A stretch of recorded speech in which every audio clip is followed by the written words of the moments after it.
أو يعطس أو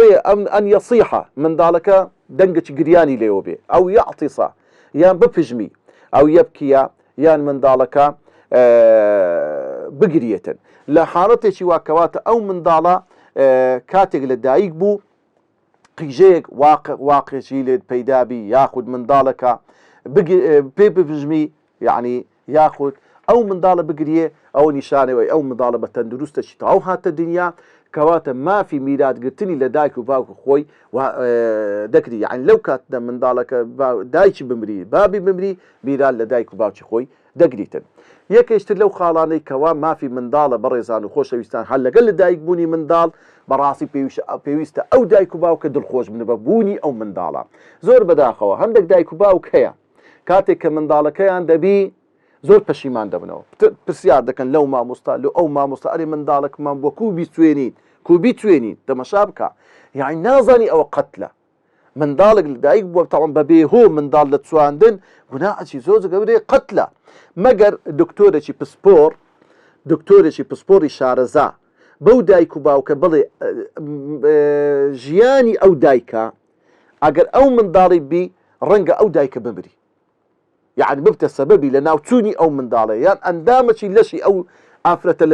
بفوتيتن او لو حالتي دروسته من دالك اللي باربتي اغنى لهيت حالتي تشتر دروزني والله معاشم نيا والله بين بخيو ناكري والله پروردي من دال زحمته نابي دايكو باوشي براستي من دال تواندن زوزور خطريشي قوريا لبو دينو لبو قيامة انسان وهذا بي بزاني اما هندك دايكو باوكي كاتك حزيان لكرة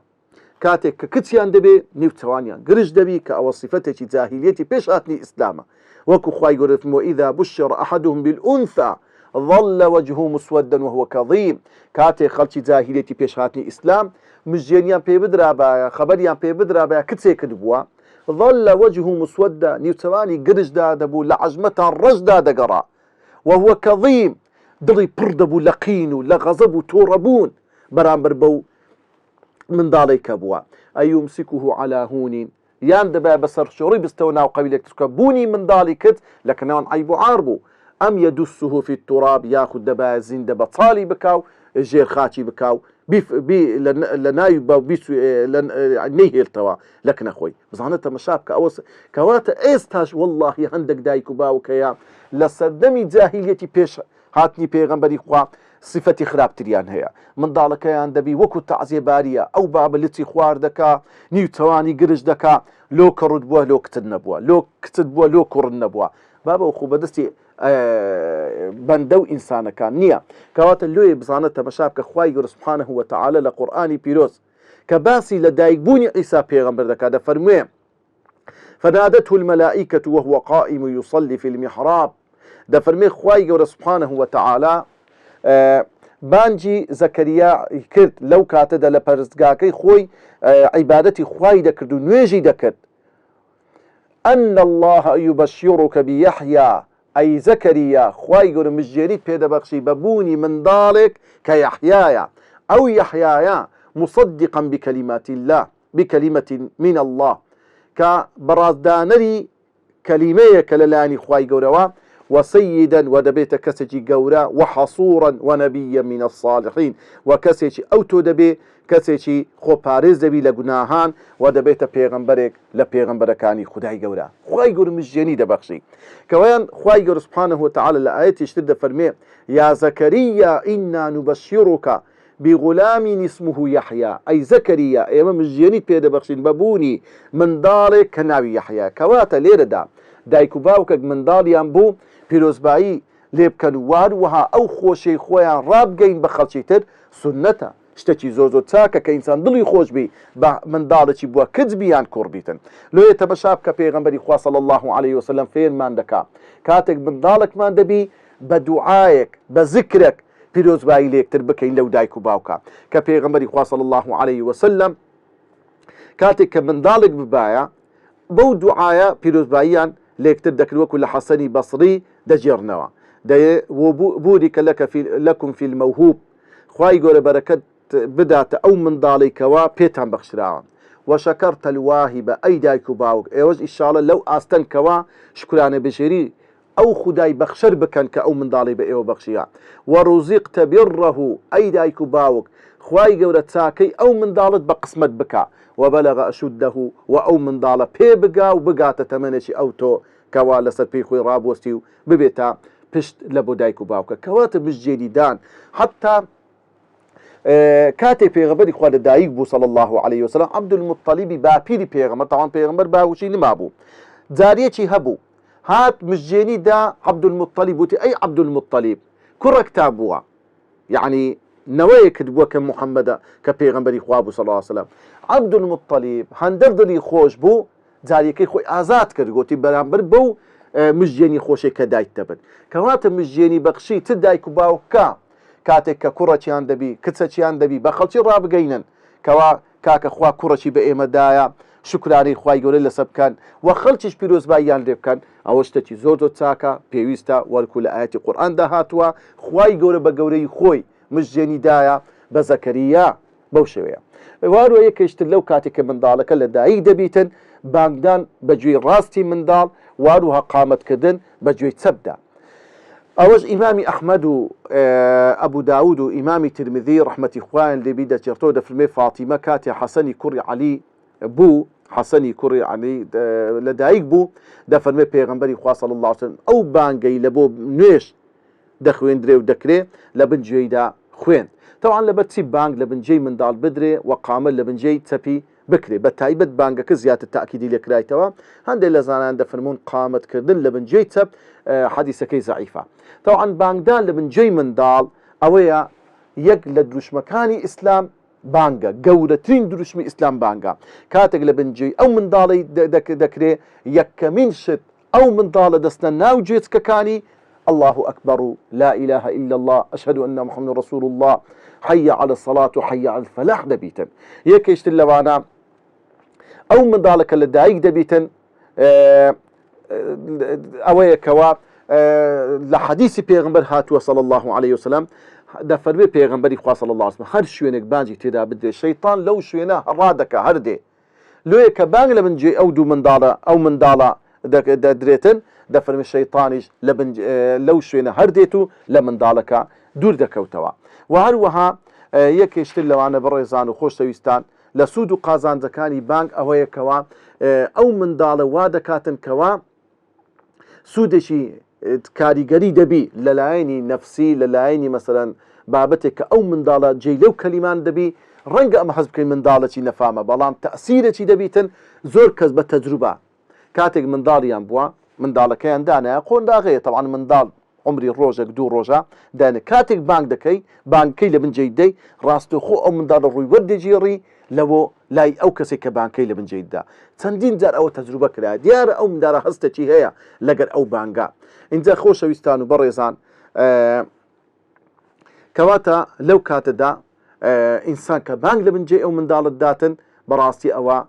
زوزر كاريغري دبيتن كأو من دالة صالح بي هو كاريك له هو كاركاني تر يكشت لو بريزان خوش ويستان اويا ككاتق من دال لدايق بو انسان سباسي خواي قوري لسربكا ودعاء خيري لوبكا بيغمبري خواه صلى الله عليه وسلم دفن ما انعم الله على عبد نعمة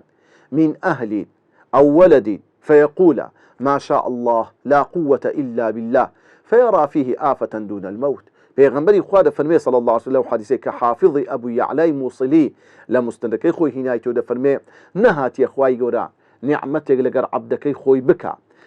ما خيزانة شبيب بخشي من ضالة شبيب بخشي انت او برين كسبلي ما شاء الله لا قوة الا بالله هيد آفتو دردو بلاو ناخوش لو من ضالي ناكاتن مقر مردن كخواي قول النسيبي سبحانه وتعالى آخر خال كباسي بكين لزنزيري أورو سربارد بمن ضال يقروجا أو يكاتق من ضالك اللي دايق بو وسنة شرعية أو يكدوي شيرين بكريتن أو يكاد بزعنا الحديث صحيح البخاري ومسلم دهاتو أبو موسى دفرمي كوريك مان لدايق بو كوريكم لدايق بو كوريكم بو بردم خدمت پیغمبری خواه صلی الله علیه وسلم پیغمبر ناوی نا ابراهیم لپاشان دفرمی پیغمبر صلی الله علیه وسلم دکه خرماچی اینا لدوی خوی شری کرده و لپاشان با پنجه دستی خوی خرماکی خستا ناو دوی من دالکه پیشیرین کرد هر وها اسماء دجرتوا دەفەرمێ کاتێک کە کۆچم کرد لە شاری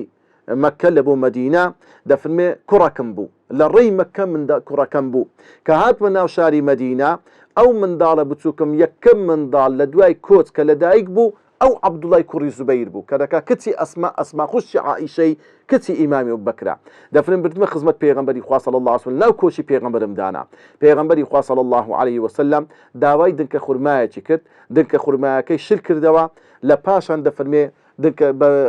دنکە خورمایەکەی لە ناو دەی خۆی هینا دەرێ خستیان ناو دەوی منداڵەکە خستیان ناو دەوی منداڵەکە و ناوی لێنا عەبدوڵڵاه ئەو عەبدوڵڵایە کە لە پیاوێکی زۆر گەورەی لێ دەرچوو کە بۆ یەکێک لە قائیدە هەرە گەورەکان و هەروەها کەسێک بوو کەوا ئەسما عمری 100 ساڵ بوو کاتێک کەوا ئەو عەبدوڵڵایە یەکێک بوو کە بەرەبەرەکە ڕووبەڕووی خەڵکێکی زۆر خراپە کار بووە کەوا دەرەزەی شەهیدیشی بە قسمت بوو لە ئاخریدا و هەروەها عائیشە دەفەرمێ هەر منداڵێک لە دایک ببایە دەیانهینە خزمەت پێغەمبەری خوا صلی الله علیه وسلم پێغەمبەری خدا سەڵات و سەلامی خوای لەسەر بێ دەوی شیرین دەکرد بەو خورمایە کە لە زمانی عەرەبی ئەو دەوشین کرد پێی دەوتە تەحنیک کەلیمەی تەحنیک واتە بژینی خورما بە مەڵاشووی منداڵەکەی وەبنێ وردە وردە بیمژتن شیرینیەکەی بستە خوارد طبعا ئەو سوود و قازانجەکانی چیە یەکێک لەو ئەوەیە منداڵ کاتێک لە دایک دەبی عادەتەن وایە دایکەکەش شەکرەی دادەبەزی منداڵەکە زۆر جار کە لە دایک دەبیتن شەکرەی بەرەو خوارەیە کە ئەو خورمایە دەخرێتە ناو دەوی ئەو منداڵە لە هەموو شتێک لە هەموو شیرینیەک زووتر بکاتە ناو خوێن خورمایە لۆیە کاتێک ئێمە ڕۆژی دەشتێنین بە خورما سونەتە ڕۆژی بشتێنین لۆیە کاتێک ئەو منداڵش خورما دەخرێتە ناو دەوی بە زووترین کات ئەو شیریناتیە دەچێتە ناو هەموو لاشەی ئەو منداڵە دەچێتە ناو خینەکەشی و هەروەها شیریناتی لە لێکدانەوەی لەوەی وەکو ئیمانە وەکو دینە وەکو هەڵبژاردنی فیتڕەیەکی پاکە هەر وەکو دین و ئیمان شیرنە هەر وەکو خوانازی شتێکی شیرنە یعنی ئەی منداڵ کە تازە لە دایک بووی شیرناتیەکت دەدەمێت کە خورمایە ببێتە ئومێدی ئەوەی ئەو شیرناتیە شیرناتی ئیمانیشی بەدوودابێ شیرناتی خواناسیشی بەدوودابێ بەو شێوەیە منداڵەکە لۆیە ئەو شیرناتی دەدرێتێ و هەروەها لە طبیان دەرێ هەموو منداڵە کاتێک لە دایک دەبیتن تأسیری دەکاتن مەسەن زۆر جار منداڵ کە لە دایک دەبیتن ڕێژەی شەکرەی کەمە کاتێک کەوا دکتۆرێک ئەوەی سەلماندووە کاتێک کە خشیناتی دەدرێتێ هەموو یعنی شتەکە ڕژێنەکان و بە ئەوکانی ناودسمی ئەو منداڵی ڕێک دەخرێتەوە بەهۆی شیرنبوونی ناو هەمووی ئەو شیرناتیەکە دەچێتە ناو ئەوەی منداڵەکان کەواتە لێرەدا بەڕێزان و خۆشەویستان بەڕاستی ئەوانە چەند ئاداب و سونەتێکی پێغەمبەری خوان صلی الله علیه وسلم لەو کاتێککە منداڵ لە دایک دەبی چەند بابەتێکی کەمان دەبینێ ئینشاء الله ئەوەی کە باسمان کرد لەو کاتێککە لە دایک دەبی منداڵ لە ڕۆژی یەکەم ئەو دوو خاڵی کە باسمان کرد ئەو دووسێ خاڵە ئەینجا لە هەفتەی دابێ ئینشاء الله لە زنجیرەکانی دابێتن بە ئیزنی خوای گەورە باسی ڕۆژی هەفتەم کاتێک کەوا منداڵ دەکاتە ڕۆژی هەفتەمین هەفتەی